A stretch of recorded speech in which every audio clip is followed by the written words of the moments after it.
हरे कृष्ण। तो आज हम दूसरे अध्याय के 11वें श्लोक पर चर्चा करेंगे भगवद गीता के।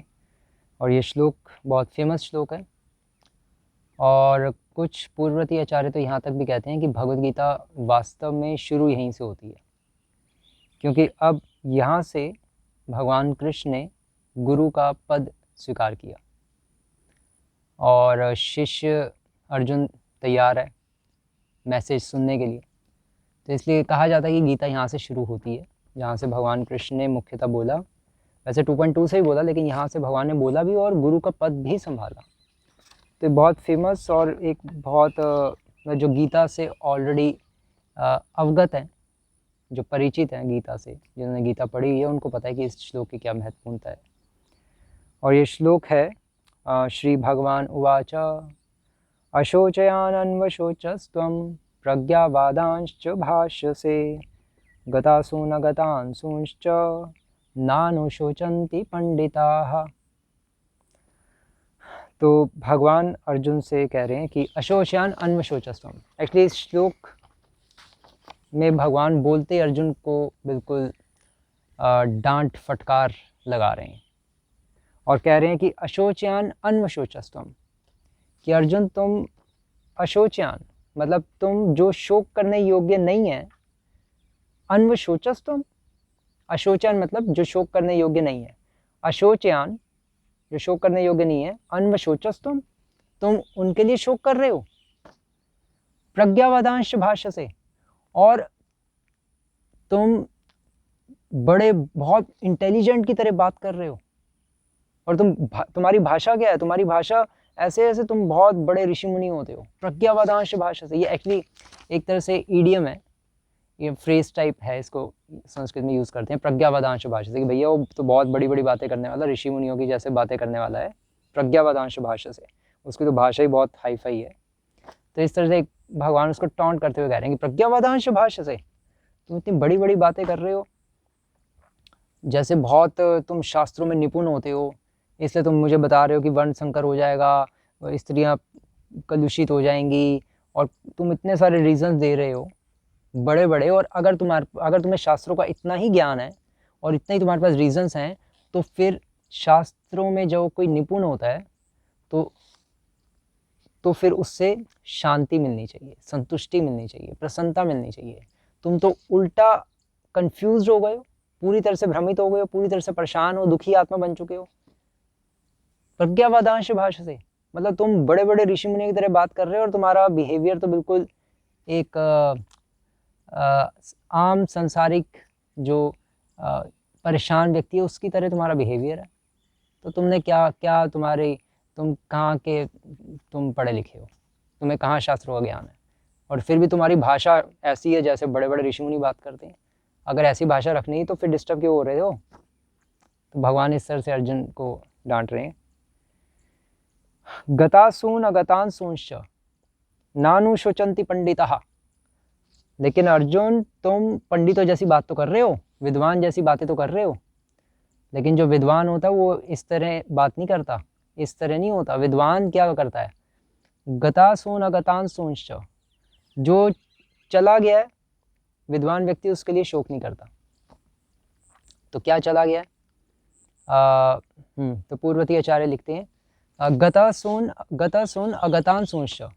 तो गता मतलब जो गता, असून मतलब प्राण, गता मतलब चले गए। तो जिसमें से प्राण चले गए हैं, स्थूल शरीर, ये जो पृथ्वी जल अग्नि वायु आकाश का ये जो शरीर है, इसमें से प्राण चले गए हैं, तो वो इस शरीर के लिए विद्वान व्यक्ति शोक नहीं करता। क्यों? क्योंकि उसको पता है शरीर तो नश्वर ही था, तो इसके लिए क्या शोक करना। और विद्वान व्यक्ति अगतांसूंश्च, और जिसमें से प्राण नहीं गए हैं, किसमें से प्राण नहीं गए हैं? सूक्ष्म शरीर। स्थूल शरीर जब कोई मर जाता है तो उसके अंदर से सूक्ष्म शरीर निकल के दूसरे स्थूल शरीर में प्रवेश कर जाता है। तो सूक्ष्म शरीर में प्राण रहते हैं। सूक्ष्म शरीर जो मन बुद्धि अहंकार से बना होता है, उसमें प्राण रहते हैं, उसमें चेतना, प्राण मतलब चेतना, उसमें चेतना रहती है। यहाँ प्राण मतलब प्राण, अपान, व्यान, समान, उदान, वो प्राण वायु की बात नहीं हो रही। कई उस तरह से भी इसको गलत समझते हैं कि वहाँ यहाँ पे उस प्राण की बात हो रही है, क्योंकि पूर्ववर्ती आचार्य अपनी टीका में इस तरह से लिख रहे हैं, प्राण वर्ड यूज़ कर रहे हैं तो उसको प्राण वायु कह के वो ट्रांसलेट करते हैं। लेकिन ये इस तरह उस प्राण वायु की बात नहीं हो रही, यहाँ प्राण की बात हो रही है कि सूक्ष्म शरीर में तो चेतना होती है, वो तो कॉन्शियस होती है, लेकिन जो विद्वान व्यक्ति है वो उस सूक्ष्म शरीर के लिए भी शोक नहीं करता, क्योंकि इसका मतलब कि वो मरा नहीं है, जिंदा है, बस कहीं चला गया, किसी दूसरे शरीर में चला गया। गत असून गतांशुंश, और जो च मतलब आत्मा, तो जो विद्वान व्यक्ति है वो ना स्थूल शरीर के लिए शोक करता है, क्योंकि स्थूल शरीर तो विनाशकारी है, वो तो खत्म होना ही है एक दिन, तो उससे क्या शोक करना, वो तो पृथ्वी जल अग्नि वायु आकाश का बना है। और विद्वान व्यक्ति ना तो सूक्ष्म शरीर के लिए शोक करता है, क्योंकि सूक्ष्म शरीर में तो चेतना हमेशा रहती है, और सूक्ष्म शरीर तो बस दूसरी जगह चले जाता है। और ना वो आत्मा के लिए शोक करता है, क्योंकि आत्मा में कोई 6 प्रकार के परिवर्तन नहीं होते जो शरीर में होते हैं, और आत्मा तो शाश्वत है, आत्मा थोड़ी ना कभी मरती है। तो एक जो विद्वान व्यक्ति होता है वो कभी शोक नहीं करता किसी के मरने पे, क्योंकि उसको पता है कि अपने पूर्व जन्मों के कर्मों के कारण आत्मा एक शरीर से दूसरे शरीर में अपने सूक्ष्म शरीर को लेकर चले जाती है। जब तक हम इस संसार में रहते हैं तब तक सूक्ष्म शरीर, आत्मा एक सूक्ष्म शरीर में रहती है जो मन बुद्धि अहंकार का बना होता है। उस सूक्ष्म शरीर का जो रूप होता है वो उसी तरह का होता है जिस तरह का हमारा अभी इस स्थूल शरीर का रूप है। इसको स्थूल शरीर कहते हैं, इंग्लिश में ग्रॉस बॉडी कहते हैं, उसको सूक्ष्म शरीर कहते हैं। जैसे हम मूवीज़ में नहीं देखते थे बचपन में कि वो राजेंद्र कुमार मर गया और फिर राजेंद्र कुमार के शरीर में से एक आत्मा निकली और वो किसी दूसरे के शरीर में चलेगी। तो आत्मा तो वैसे शास्त्रों में लिखा है बाला अग्रशत भागस्य शतधा कल्पितस्य च, कि आत्मा का साइज तो बाल के अग्रभाग के 10,000वें हिस्से के समान है। तो फिर आत्मा कैसे सेम ऐसे ही फॉर्म क्यों होता है, शरीर जैसा ही, इस शरीर जैसा ही क्यों होता है? तो वो सूक्ष्म शरीर होता है जिसका जो रूप है इस स्थूल शरीर जैसा ही सेम होता है। तो उस सूक्ष्म शरीर को यमदूत ले जाते हैं, क्योंकि आत्मा तो बहुत छोटी है, उसको पकड़ नहीं सकते, तो आत्मा के ऊपर हमेशा एक कवरिंग रहती है सूक्ष्म शरीर की, वो मन बुद्धि अहंकार से बना होता है। ये स्थूल शरीर पृथ्वी जल अग्नि वायु आकाश से बना होता है। तो उस सूक्ष्म शरीर को यमदूत पकड़ के ले जाते हैं और किसी दूसरे शरीर में डाल देते हैं। तो भगवान अर्जुन को ये समझा रहे हैं कि कोई मरता नहीं है, जो मरता है वो तो केवल स्थूल शरीर मरता है, आत्मा कभी नहीं मरती। और आत्मा एक शरीर से दूसरे शरीर में चले जाती है इस सूक्ष्म शरीर के माध्यम से। बस सूक्ष्म शरीर के अंदर रहती है ना आत्मा इस स्थूल शरीर और सूक्ष्म शरीर के अंदर रहती है। जब किसी के इस शरीर में, स्थूल शरीर में प्राण खत्म हो जाते हैं तो फिर आत्मा सूक्ष्म शरीर को लेकर किसी दूसरे शरीर में चले जाती है, प्रवेश कर जाती है, क्योंकि इस भौतिक जगत में रहने के लिए उसको कोई शरीर तो चाहिए ही चाहिए। तो एटलीस्ट उसको सूक्ष्म शरीर तो मिला ही रहता है। जब कोई भूत प्रेत बन जाता है, आत्महत्या जो करते हैं वो भूत प्रेत बन जाते हैं, तो वो सूक्ष्म शरीर से ही संसार में घूमते रहते हैं। तो ये पॉइंट है। तो भगवान कह रहे हैं कि तुम क्यों शोक कर रहे हो, कोई पंडितों की लक्षण थोड़ी ना है इस तरीके से शोक करना। गतसून अगतांशुंश नानुशोचन्ति पंडितों, पंडितों की बात कर रहे हैं लेकिन तुम्हें ये शोभा नहीं देता। और फिर श्रील प्रभुपाद इसके तात्पर्य में ये पॉइंट्स तो लिख ही रहे हैं जो मैंने आपको बताया, इसको मैंने एक्सप्लेन कर दिया। और फिर एक बहुत अच्छा पॉइंट प्रभुपाद लिख रहे हैं कि अर्जुन का तर्क था कि राजनीति या समाज नीति की अपेक्षा धर्म को अधिक महत्व मिलना चाहिए, किंतु उसे यह ज्ञात ना था। मतलब अर्जुन का कहना था कि भगवान हमें धर्मशास्त्रों को अर्थशास्त्रों से ऊपर समझना चाहिए। तो कहने का मतलब कि जैसे हमने पहले अध्याय में भी पढ़ा था कि जो 6 प्रकार के आताताई होते हैं उनको मारने से पाप नहीं लगता। श्री प्रभुपाद अपने तात्पर्य में लिख रहे हैं ना कि उनको मारने से पाप नहीं लगता, लेकिन अर्जुन कह रहे हैं कि भगवान हमें इन 6 प्रकार के आताताइयों को मारने से पाप लगेगा।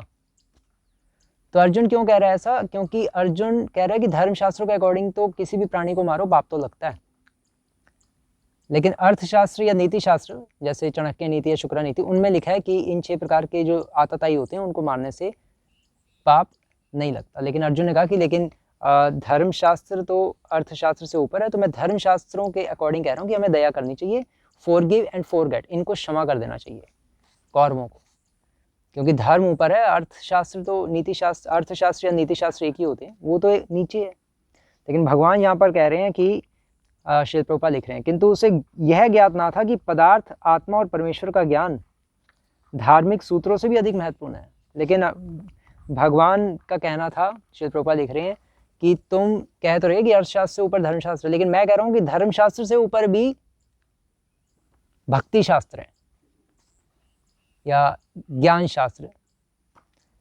अर्थ धर्म शास्त्रों से ऊपर भी भक्ति शास्त्र है। तो अगर भक्ति शास्त्र फॉलो करने से आत्मा का कल्याण होता है तो हमें भक्ति शास्त्र ही फॉलो करनी चाहिए, ऐसा सारे शास्त्रों का मत है। और कहने का पॉइंट है कि भक्ति शास्त्र सबसे टॉप मोस्ट है ही, ये तो शास्त्रों में लिखा ही है।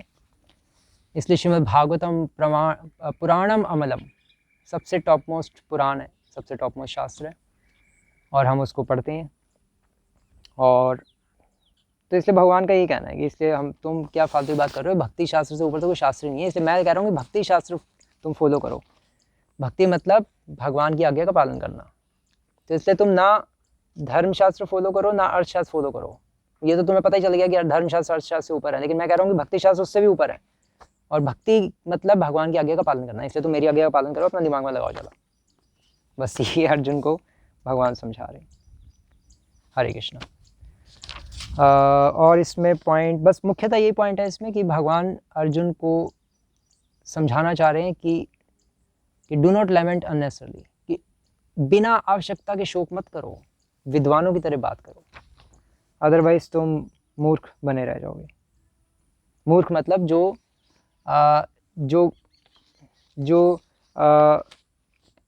शोक करने योग्य वस्तुएं नहीं है, या शोक करने योग्य जो व्यक्ति नहीं है, दुर्योधन आदि, उनके प्रति जो शोक करेगा उसको मूर्ख कहते हैं। या जो शरीर के लिए शोक करेगा, जो नश्वर है, वो मूर्ख है। तो ये इस श्लोक का मतलब है। हरे कृष्णा। श्री प्रभुपाद की